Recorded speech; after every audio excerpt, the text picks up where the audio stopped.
Hello and welcome to Watch Me Movie. My name is Ryan and today we are watching the final episode of Band of Brothers. I'm sorry, I know it has taken me forever to get through this series and there's been an especially long gap between episode 9 and this final one. It's going to happen from time to time. The videos might slow up here and there, but they'll always keep coming, so I apologise, but it's not much I can do about it at this point. With that in mind, going forward on the channel, I won't be picking any new TV series to react to. I will just be doing films. There is the Hannibal series that I started. There's 2 more seasons of that. I am going to finish out those. But after that series, and for the foreseeable future, it is just going to be film reactions. I really want to expand my film knowledge this year and watch loads and loads of films. So the TV series take up quite a lot of time to watch them and then go through and edit them afterwards. So yeah, after this episode, I'm going to be doing a couple of films, then getting on with the Hannibal series, finishing them out at the same time as doing film reactions. Like I said, it's been a while since I watched an episode of this. I do kind of remember where we were at, and I remember the characters and stuff like that, so I have no doubt I'll be able to just get straight back into this. I won't waste any more time rambling on. Let's get on with this final episode of Band of Brothers. Just before we do, if you appreciate this reaction, then consider giving a thumbs up to the video and subscribing to the channel so you don't miss any future videos. The links to the social media are in the description below. And with all that said, let's get on with episode 10 of Band of Brothers. It was more than 3 years since Lewis Nixon and I decided to join the paratroops. I certainly didn't expect to find myself at a place like this. It's like paradise. Here, this from Zelensky. What do you think you'll do after this? There's a company in Nixon, New Jersey. Oddly enough, I know the owners. Are you offering me a job? I really appreciate it. Yeah, just think about it. Must be mad having to sort of readjust and think about having to lead a normal, like, everyday life after this, after you've been doing this for years. Then you probably didn't think that you had that to look forward to at most points. Right now you'd be thinking it'd be a hard adjustment to go back to, like, having plans for the future and stuff, I suppose. I was still getting used to hot showers and morning swims. It's a cool shot. I've made it very heavenly, this location. This famous town high in the Alps was the Nazi Party's symbolic home, and all the heads of the Third Reich had houses there.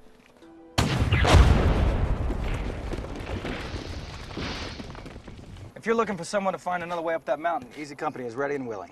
Duly noted. I already recommended you to Colonel Sink. One Easy Company in the lead. Have the men assembled down on the Autobahn. Yes, sir. Need to find some place we can put the colonel.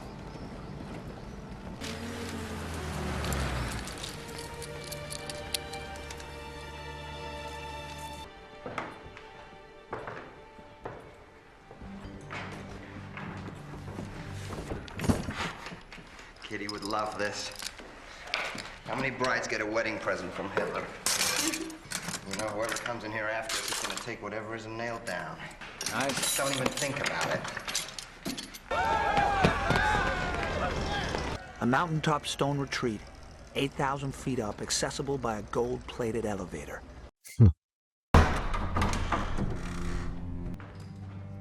Wonder if they built this set, like reconstructed it.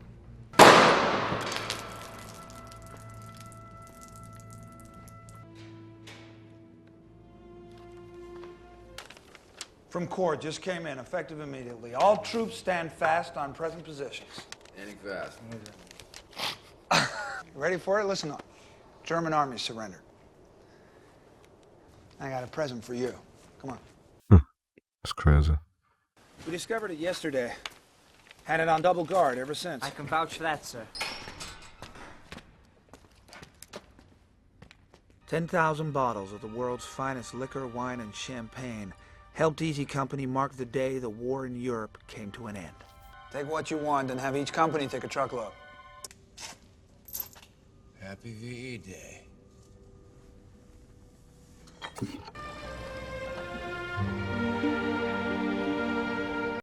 beautiful.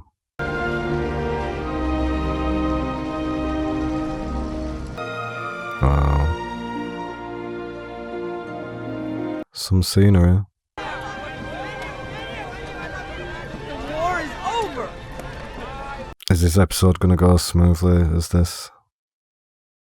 Are we just celebrating the war being over all episode? Or is something horrible going to happen? Oh my god. Totally comfortable here. The scenery from any angle is breathtaking.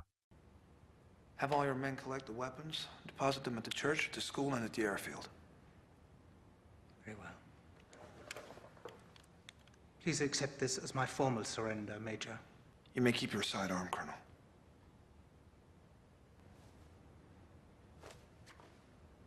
I don't know how long we're waiting here for orders, but I want those veterans who are staying, all new replacements ready to fight. Get your NCOs on it.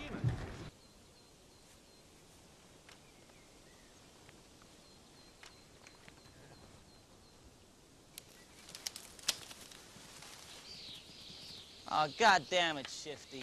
Army ought to be glad to be rid of you. Seems they want me to stay around a while. You serious? How many points you need? 15. For Easy Company, the winner is... Sergeant Darrell C. Powers! That's how it's done, Shifty! Beginning tomorrow, at 0600 hours, we will begin training to go to war. Jesus. There is some beautiful composition in these shots of this episode. They've really used that scenery well. I just don't rightly know how I'm going to explain all this. You're a hell of a fine soldier, Shifty. There's nothing more to explain. 2 days later, Shifty Powers was on a truck headed for the rear and a boat home. Unfortunately, the truck was hit head-on by a drunken corporal from another regiment. He survived, but had to spend the next few months in a series of hospitals. How am I supposed to tell her I had the chance to come home to her, finally? Decided not to, so I could go jump on Tokyo. All right, so don't tell her. Guts and Glory here applied for a transfer. What? 13th Airborne are heading out for the Pacific right away. If I'm going, I want to get it over with. They don't need me anymore. Wounded normally. Yes, sir. In the leg. It was a minor flesh wound. Bastards took your company away.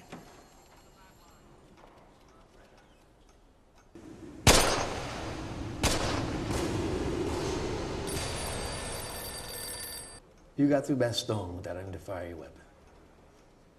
That is correct, sir. Can't imagine a tougher test for a leader.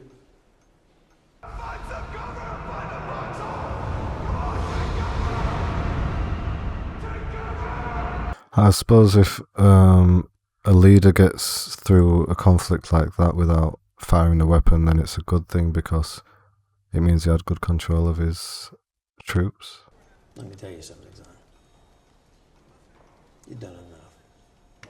Major, I took this meeting out of respect for your achievements. And frankly, I think your men have earned the right to keep you around. So he's not giving him the transfer he wanted. So I would stay in Austria for the time being, waiting for orders, and trying to watch over soldiers who had no enemy to fight. One of those Polacks what was at the slave camp said this is where the guy lives, right here. Which camp? Whatever camp. Is this personal to you? No, it's a goddamn order. What if he's innocent? You know what? What if he's a fucking Nazi commandant of a fucking slave camp? You think he's a soldier like you and me? Fucking innocent German officer? Nein! Nein! Nein! Bitte nicht schießen! Shoot him! No.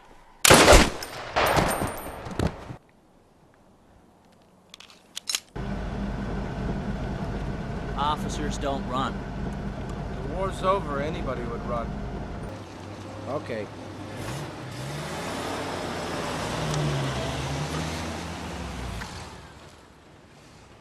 Discharged, huh?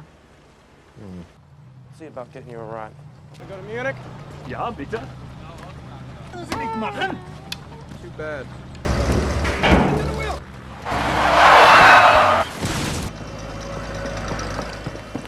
keep on driving. Dead. Dead when they brought him in. Oh. He was 10 points short. The enemy had surrendered, but somehow men were still dying. Wait here. They wouldn't give me any gas.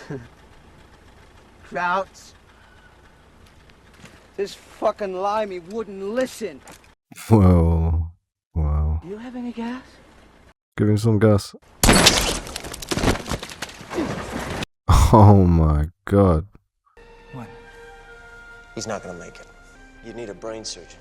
Should we shoot this bastard on sight? Try and take him alive. Open up. If you want him to live, you'll help me. First, by putting that away. Let me drive. We'll get there faster. Somebody's taking a bigger beat than me or him. Wanna play a different game? Huh. I should go in there and stop this. That's him. Replacement. Our company.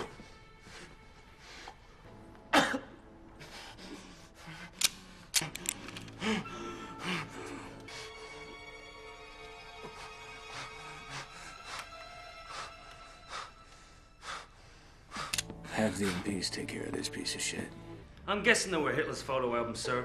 So you looked at him, but you didn't take him? That's right, sir. I don't believe you. You better not be lying to me. I know Easy Company's gonna need a commanding officer post-war, somebody to hold their hand, keep them from killing each other. So you decided to stay in the army? Yes, I'm gonna stay with the men. Sorry, it's not a more hospitable location. No, sir. Paris is just fine. And if you need me to go, someone has to be there. I don't think we'll see you back here anytime soon. You've given me the choice as to where to reassign you, and I thought battalion headquarters might be a good place. I can think of few better. Right now, down at the airfield.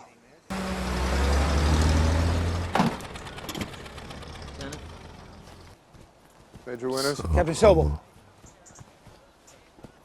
We salute the rank, not the man.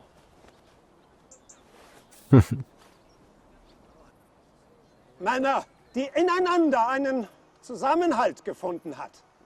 We found in one another a bond that exists only in combat. Among brothers who've seen death and suffered together. I'm proud to have served with each and every one of you. You deserve long and happy lives in peace. Yeah, I get the comparison, like, you know, they're all just men at war, they're all soldiers doing the same thing, following orders and stuff. If you imagine them, like, justifying it to themselves, it's a lot harder to understand how the Germans were like, how they could justify it to themselves, as in, yeah, we're going to go and invade this country now. Like with the Allied forces, obviously they're helping and liberating people from that German army, so they have to do things like killing people and stuff like that, but they can justify it to themselves.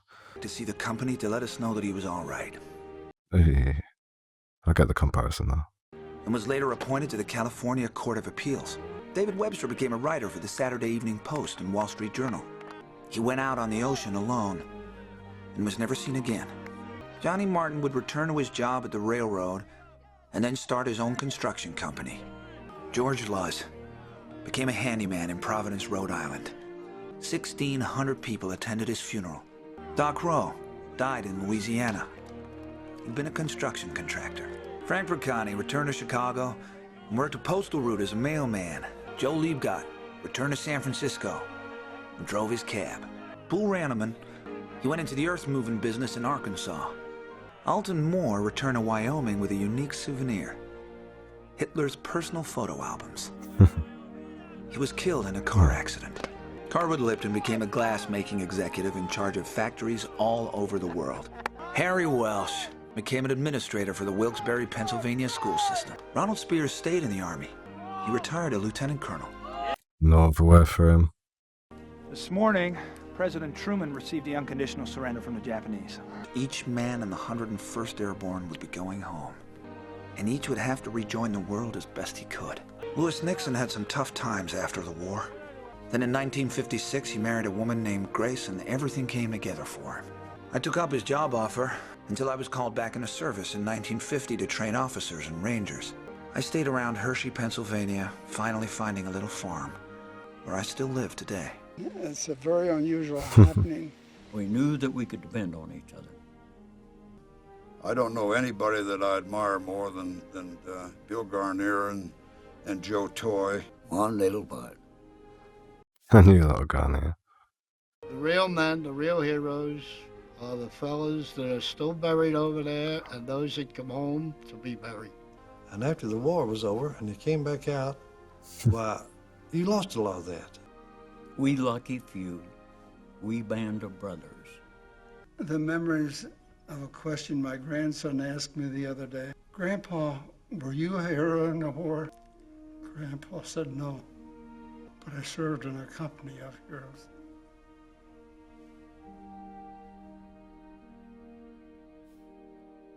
Okay, and that was Band of Brothers. Had me a little bit emotional at the end there, I won't lie. I will probably rewatch this series by myself at some point. The main standout thing for me, personally, was the cinematography and sound design and stuff in it. Just the whole quality of production, the sets, the effects, the acting, just the quality of production on this was immense. Stories from World War II always sort of hit different because even though we weren't around at that time, it affected everyone in the world to the point that generations after we're still sort of people my age all had like a grandparent who fought in the war, or mostly had a grandparent who fought in the war. There was once a time in middle school when we had like a school project to interview any parents who were part of World War II, which I think, looking back on it, was quite insensitive of the school to sort of set that as a task that we had to go and complete, because all our that year would have just been going with a list of questions to grandparents about really difficult subjects in the war. So that was really bad looking back on it. The cinematography and sound design and everything like that in each episode was so carefully planned, and like this, I could go through any episode and pick out at least 10 amazingly beautifully composed shots. So yeah, the like I've said previously, the production was just flawless. There wasn't one bad actor in this, so yeah, it was just flawless. What a flawless series, and it was well worth watching. So yeah, I haven't got much else to say. I'm gonna watch the extra episode in my own time. I apologise it took so long. Thank you for sticking with me throughout if you did so, and making it to this final episode. So yeah, that's about it. Thank you for watching. In the comments below, tell me your favourite episode of the season and what you took away from it, how you enjoyed it and all that sort of stuff. If you appreciated this reaction and me reacting to the series, then consider subscribing to the channel so you don't miss any future videos, and putting a thumbs up on this video itself. The links to the social media are in the description below as usual. And with all that said, thanks for being here, thanks for watching, and I'll see you next time.